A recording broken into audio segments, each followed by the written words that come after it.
Hi everyone, my name is Michaela Schick, and I currently work at an elementary school in Kansas City, Kansas, called Emerson Elementary, so in the KCK school district. I graduated from the University of Kansas in 2016, and so now I'm starting to work on my master's in my second year of teaching. I'm currently a fifth grade teacher, and I don't have any other defined responsibilities within my building, but it's a small school, so we all kind of pitch in for everything.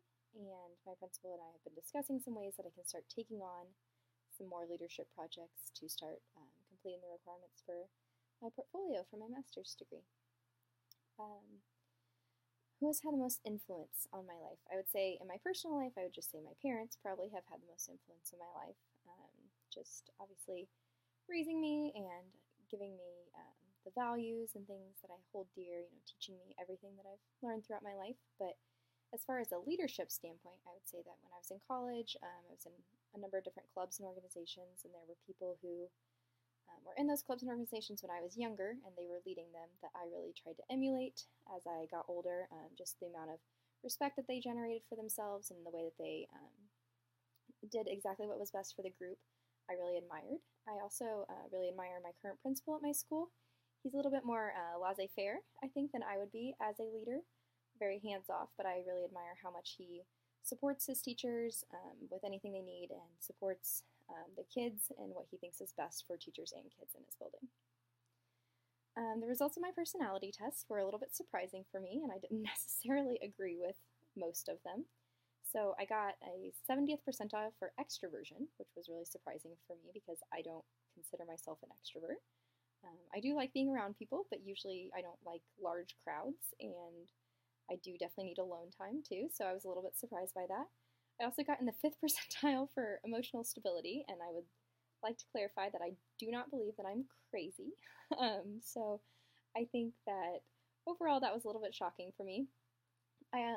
Overall, I don't really feel like the big 5 personality factors are that great of a test for me. I think that some of my characteristics that I have don't fit well together within the 5 traits. And I felt like that every single time I've taken a Big 5 based personality test, so wasn't really too shocked that I wasn't exactly feeling like the results were very descriptive of me.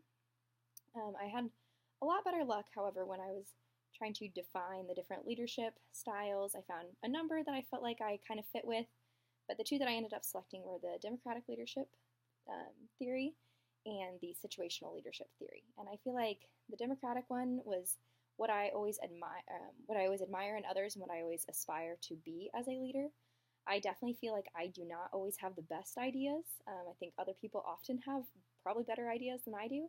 So I would love to find those people in my group and make sure that we are utilizing the best ideas that our group has possible. Whether I'm the leader or not, I want to make sure we do the best thing for the group. I also recognize that in some situations, it's not always easiest to be a democratic leader. Sometimes you need to make a quick decision. Sometimes the other members of your group aren't wanting to contribute ideas, or maybe they're inexperienced and they don't have ideas to contribute. Or they don't feel like they have ideas to contribute anyway. So sometimes you have to have other types of leadership styles going on as well, which is why I decided to talk about the situational leadership theory as well. I feel like some things about these leadership theories mesh well with my personality test and others don't. So I scored low in the personality factor for imagination and intellect. And so maybe being less imaginative is why I'm, kind of gravitating towards that democratic leadership style, because I feel like other people are maybe have more creative ideas than I would. I've kind of thought of that maybe. As far as I would also imagine somebody with a higher agreeableness score would be even more democratic than I am. So I think maybe those 2 things don't coincide well. And maybe that's why I'm drawn to situational, because I do realize that there's sometimes that democratic isn't the best leadership style. Sometimes you do have to be telling others what to do, which I don't love doing, but at times it's necessary.